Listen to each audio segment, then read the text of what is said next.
At the end of 2020, I made this prediction. My prediction of the next big influencer that's going to have a major cancellation, David Dobrik. Yes, the beloved David Dobrik. And I think this is going to happen either sometime next year or whenever he's able to upload again because of the quarantine constraints. Okay, downfall may be an overblown word. Dobrik will most likely have his career back up and running in a few months from now. But I'd like to talk about how the YouTube community went from this... It's hard not to like David. He seemed cool. ...to this. He always gave me that weird, like, wait, how is he able to get away with all this shit? Like, he's doing so much weird shit. A lot of you have posted comments like this, wondering what kind of witchcraft I've gotten into. But if you've been a long-time subscriber to this channel, you were probably able to predict this too, and have a few predictions of your own. I know it may be hard to believe, but influencer downfalls happen like clockwork, and you can see them coming from a mile away. So using the properties we already learned in this video, let's quickly examine what finally led Dobrik to his downfall.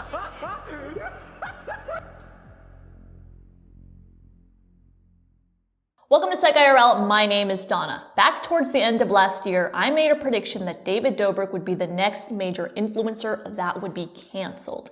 Now, I'm not talking about cancellation in where their viewers ask them to take accountability for their actions and that story stays within their community. I'm talking about canceled in where it's a major cancellation and it's on the level of Shane Dawson or James Charles, where it actually causes trouble for their brand sponsorships, or even mainstream media takes a hold of that story. I made that prediction in a video called How Shane Dawson Actually Met His Downfall. Now, the premise of that video was to show you that there are signs you can actually see that indicate when an influencer is about to face their downfall. Now, I'm so confident in those signs that I made the prediction that the next one would be David Dobrik.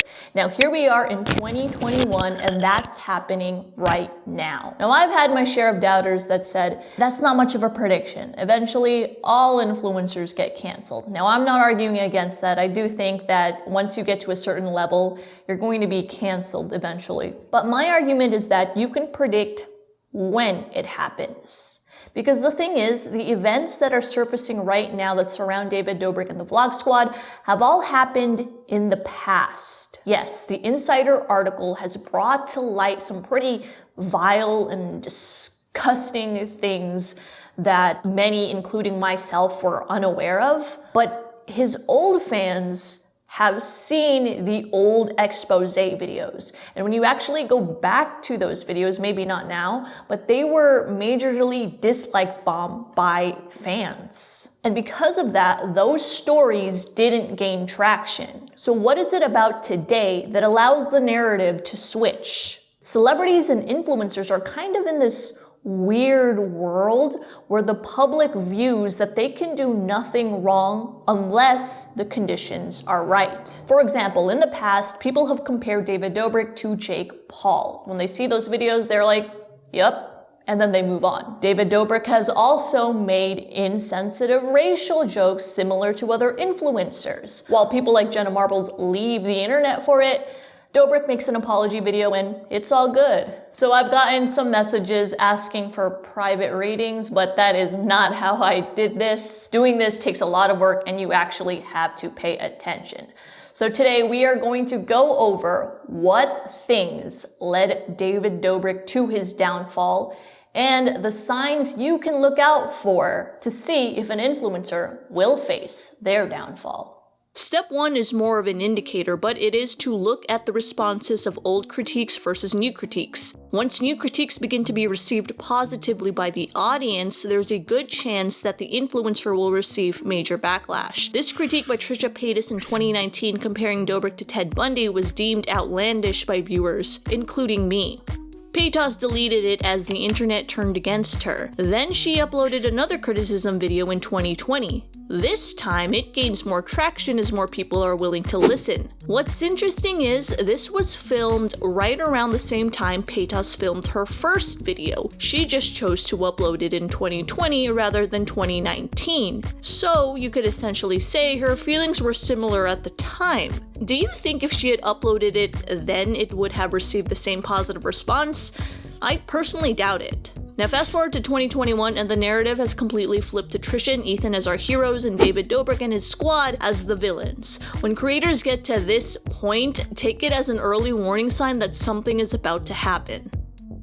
Okay, step 2 is pretty obvious, so I just want to get that out of the way, and that is monetization as an incentive. If you talk about David Dobrik, you're going to get clicks. Like, he posted this video of him excited about this Iron Man costume, and for some reason the internet went crazy.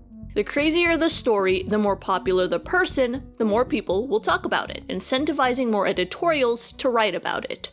Step 3 is to look for any doubts the YouTuber has created that make their viewers question their character. Remember, these are things the creator does that doesn't necessarily make news at a national level, but the criticism is apparent within their own community in the comments section below. Within the next upload, it may even seem like the viewers have forgotten about these transgressions because they're not mentioned again. But when these small faults keep adding up, the viewers will turn against them. Dobrik has committed a number of these errors in his vlogs. The surge of the Frenemies podcast has reminded viewers of uncomfortable moments they might have had while watching. Topics often discussed as of recent include how Trisha Paytas was treated when she was dating Jason Nash, how some members were bullied because of their disabilities, and the lack of consent for a number of pranks. Now, I'm not saying these events were small faults. I'm sure the individuals that went through them feel completely the opposite way. I'm saying the viewers treated these events as small faults because at the time we didn't see outrage that reached a national level. Although these incidents are the 3 most commonly mentioned as of now, there are a number like this scattered throughout Dobrik's vlog. For example, a moment of that for me was him blindfolding Emma Chamberlain while caterpillars were placed on her. Caterpillars, I know, sound silly, but Chamberlain disclosed was something she had a phobia of. When you looked at the criticisms of this, many agreed, and this video was quietly deleted and no longer appears on Dobrik's channel. Other things that have caused turmoil in Dobrik's community include jokes about Corinna, this puzzle that's basically gambling for kids, and many more things that will cause this channel demonetization. If you've watched this video, you may remember feeling uncomfortable seeing some of these moments, but you probably attributed that feeling to perhaps overreacting. These moments are what create doubt in the viewer.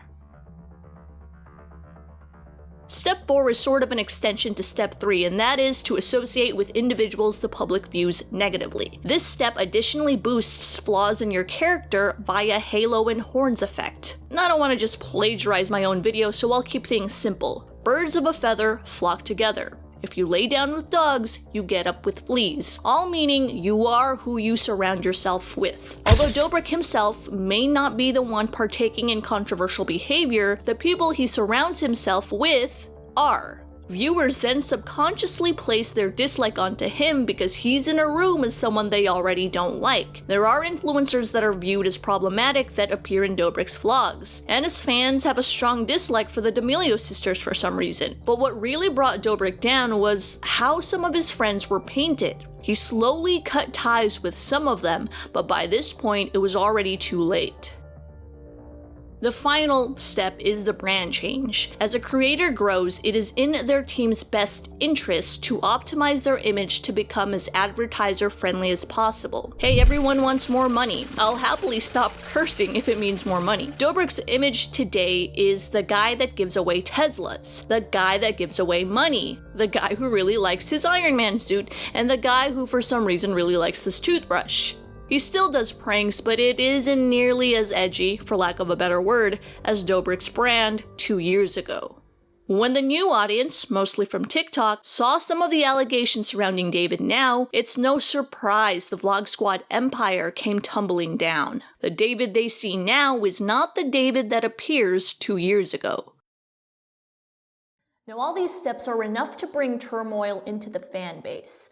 But usually there are 1 or 2 things that the influencer does that really pisses off the viewers, that makes them bring back to light these past things. In the Shane Dawson situation, it was him saying that James Charles needed a slice of humble pie. In Dobrik's situation, 2 things happened. The first is in relation to the prediction I said.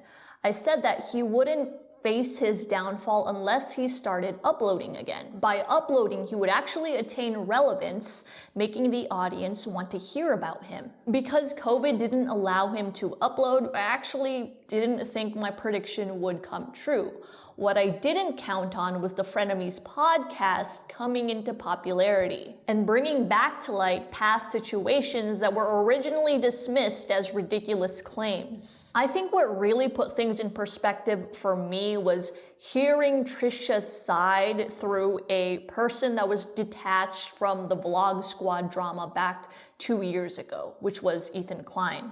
Now I get that it shouldn't have to be that way, but I think that was the reality for most people. So not only did the Frenemies podcast put some of those situations into perspective, but they actually shed light into them without David having to upload. Now, of course, the straw that broke the camel's back was this article released by Business Insider where a victim has come out and claimed that non-consensual acts were performed on her by a Vlog Squad member while Dobrik filmed it. I suggest you go read the article if you're not caught up because there are a lot of details and a lot of receipts that you need to take into account. Now, this was a shorter video, and that is because I wanted to separate my prediction from discussing something more serious. I will be making a longer video about this in the future, so stay tuned for that. But I told you guys. That's the end of the video. I will see you guys next time. Stay psyched.